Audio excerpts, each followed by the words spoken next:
One man, one Murloc, one giant angry badger.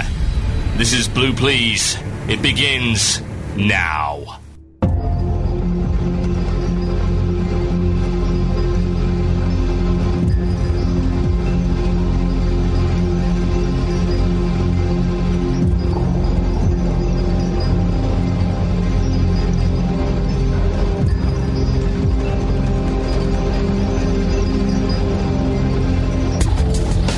Yes, indeed, folks. You're tuned into Blue Please here on WoW Radio with myself, Total Biscuit. Welcome to the show. And coming up on the show today, we have a variety of awesome, including the one and only When I Can Find the Sample. Second Wind! There we go. Isn't it fantastic? Second Wind, yes, the contest. Design a boss encounter and just how difficult can Black Temple physically be without being completely impossible. Also, coming up on the show, I will be making the argument that WoW is in fact the pinnacle of this type of MMO, and why literally it's the best you're going to get for a very, very long time, at any rate.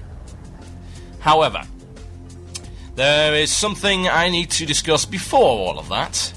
Something rather morbid and something rather upsetting, and yet something that should anger each and every one of you. I'm talking, of course, about the massacre at Virginia Tech. And you might think, well, what has this got to do with WoW Radio? And what I'm about to tell you has got everything to do with everything gaming related. And every gamer should sit up and take notice and should care about what is going on right now. You, of course, will have heard of a certain person by the name of Jack Thompson. Now, to call Jack Thompson a worthless ambulance chaser would be the understatement of the century. And it would also be rather inaccurate, because he's not an ambulance chaser. He's a disaster/massacre chaser.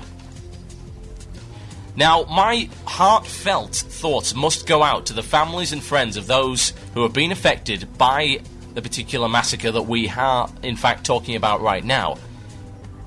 And my utter bile, hatred, and righteous fury must go out in the direction of opportunist tards like Mr. Jack Thompson, who believe that this particular massacre and this horrific loss of life is a great excuse to get themselves back on the front page and revive their pathetic, shriveling careers. Now, Mr. Jack Thompson. Now, using the word Mr. would, of course, imply that he is a man.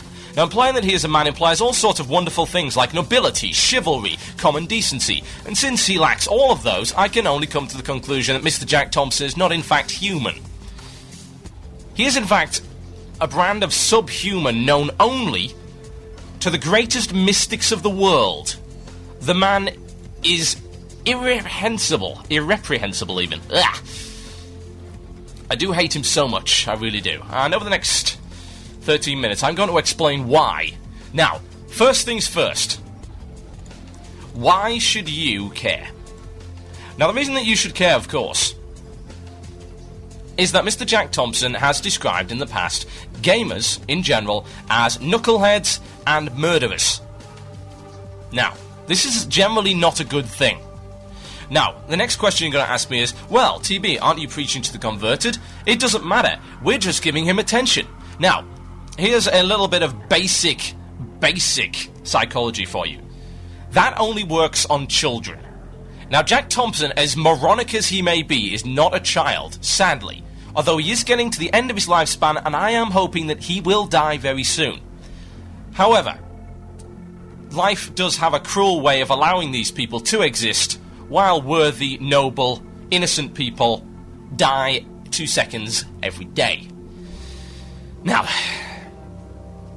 let's have a look at this. Why should we stand up and why should we give him this attention? Look, as I say, it doesn't work. The whole silence thing does not work. The media, at least any media worth its salt, will look for multiple sides to every story. Now, Jack Thompson will be there waving his papers in the air and saying, look at me, here's my side. And when we look to the gaming press and the gamers in general for a response, they're simply tight-lipped and said, nope, we're not going to justify that with a response. We're not going to dignify it. And what did the media say? Oh, well, there's no opposition to that.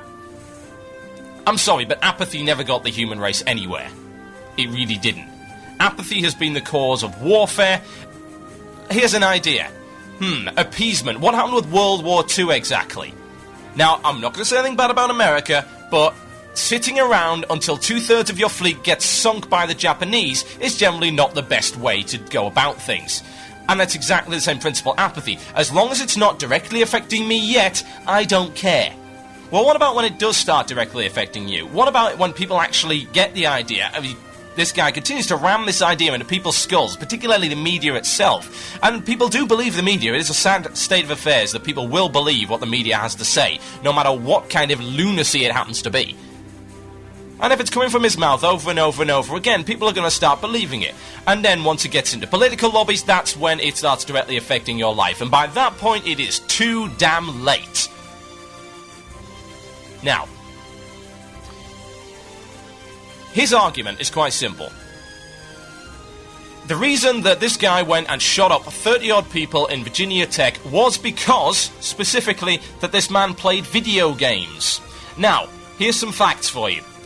Jack Thompson went on air within hours of the massacre, before they even had a suspect, and said and gave a detailed profile of the suspect, claiming that this person had played Counter-Strike, which was the reason he had been trained to kill. Now,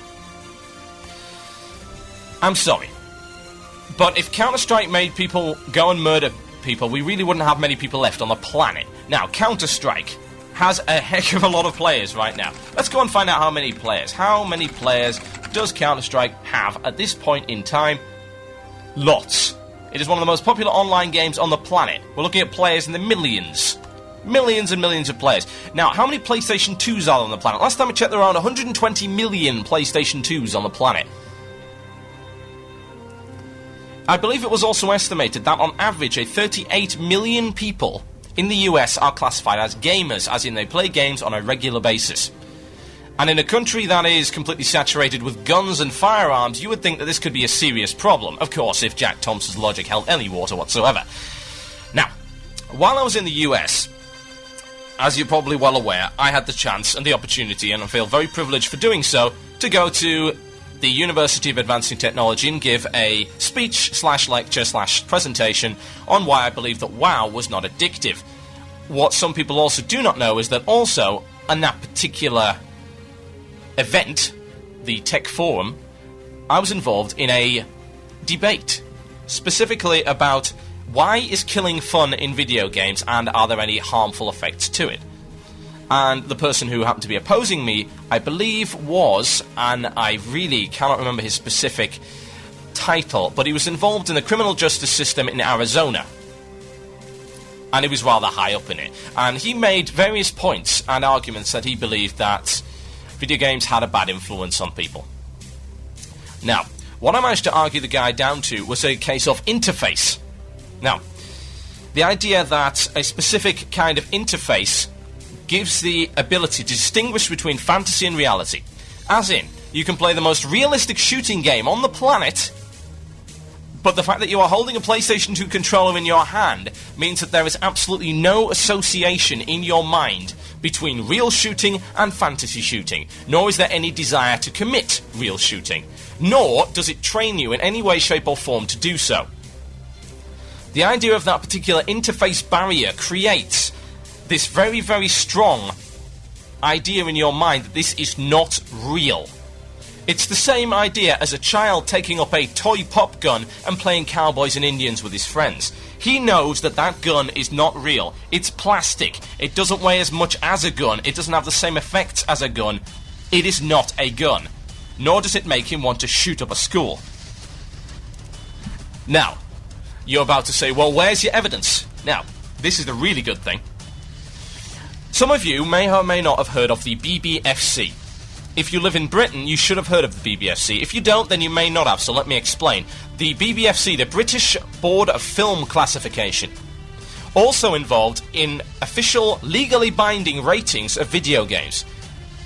That's true, we actually do have a legally binding rating system for video games over here, and if I, as a worker at Game, of course, if I sell an age-rated title, a BBFC rated title, to somebody under the age that title specifically says it is for, then I can be jailed for 2 years. Now, this means that they are pretty much the ultimate power in Britain as regards to what goes on with ratings. Now, they have just released a 107-page report called Playing Video Games, and it was a result of a research project. Now, again, let me reiterate, BBFC, ultimate power in the United Kingdom as regards to the rating of games and films. And here's what it said. The BBFC spokesman, Sue Clark, told this trade magazine that I have in my hand right here, "We have traditionally taken the view that because a game is interactive, by definition we need to be more careful. But our research shows when you watch a film, you actually have less control than when you play a game, and it's easier for you to lose that sense of reality. One of the key conclusions of this report is that interactivity actually helps players distance reality from adult experiences in games." As a result of this, they are completely reviewing their ratings policy as regards to video games. Now, just to make sure that you absolutely understand this, the BBFC, ultimate rating power in the UK, legally binding, I can be jailed if I sell an age-rated product to someone under that age, have just specifically stated and researched that they firmly believe that video games do not have a strong influence on people as regards to the distinction between fantasy and reality. Now, if that doesn't shoot out the idea, out of the sky in fact, that this whole video games make you violent thing is complete and utter hogwash, then I don't know what is. But of course it's not going to stop it like Jack Thompson, is it? Because Jack Thompson, well, he's not very good with facts. Now here's a little bit of proof. Recently he was interviewed for a certain popular US news program. And the reporter stated this: "The FBI reports that the number of teenagers arrested for violent crimes fell by half between 1994 and 2004. Now, this period, as you're well aware, is when Grand Theft Auto, and particularly violent games, have kind of come to the fore, if anything. Ultra-hyper-realistic shooters, Counter-Strike, Grand Theft Auto, Manhunt, all of this other stuff being thrown out there as the evils of society. This is the time when they came in. And violent crimes for teenagers have fallen by half. Now, Mr. Jack Thompson, of course, tries to worm his way out of this by saying that it's not due to reduced violence, but it's actually due to reduced reportage. Until, of course, you look at an actual credible website that proves otherwise. For instance, a government website. The Office of Justice Programme's website, specifically, reports that reporting of violent crimes has actually increased during that period. Of course, Mr. Jack Thompson attempts to worm his way out of this by saying the murder rate is down because now the emergency response of emergency medical teams is so rapid that people aren't dying like they used to. Oh, really? Well, that is amazing. In that case, would you like to explain why the cases of attempted murder by teenagers have also gone down? Jackass. This guy is an idiot. Now, let me give you a little bit more history about Mr. Jack Thompson. Mr. Jack Thompson tried to bring a case up against the Florida Bar, as in big legal organisation for barristers and lawyers, saying that they had apparently discriminated against him because of his religious beliefs. Now, is it not entirely inconceivable that you, Mr. Jack Thompson, were discriminated against because you are an idiot and an embarrassment to the legal profession? Possibly. Didn't you not also offer $10,000, a donation to charity? $10,000 donation to a charity, yeah? If someone made a game to your specifications where, and I believe to quote, a person who had lost his son to a homicidal video gamer went around and killed major CEOs and personalities within the video gaming community. Not only that, but did he in fact go back on that promise, claiming it was satirical, and did not, in fact, somebody make that game to his specifications, and it had to leave down to Penny Arcade to actually make that $10,000 donation to charity, because apparently he's too cheap, and such a big liar, and fraudulent, may I just use the word wanker, that he cannot even go through on his promises to give money to charity. A bile, hate-filled waste of flesh that Mr. Jack Thompson is. Now, what's the point I'm trying to make? I have no doubts that some people listening to this show have been affected by the Virginia Tech massacre. I've already heard about people whose friends were involved in it, people just who know people at Virginia Tech, who were even in Virginia and do feel a heartfelt loss, and as they should. Now, if you ever hear anyone ever doubting that video games are in fact a completely normal pastime, I would ask you to go to them, and I would ask you to tell them honestly and heartfelt, this is how we are. Us as video gamers, we are not murderous, video games do not make us violent, and massacre chasers like Jack Thompson spit on the graves of those innocent people who died at Virginia Tech. And those people will be turning in their graves, no doubt, to hear what that waste of flesh has to say. This is Blue Please here on WoW Radio with yourself, Total Biscuit. Here's a little bit of Evergrey for you. Enjoy.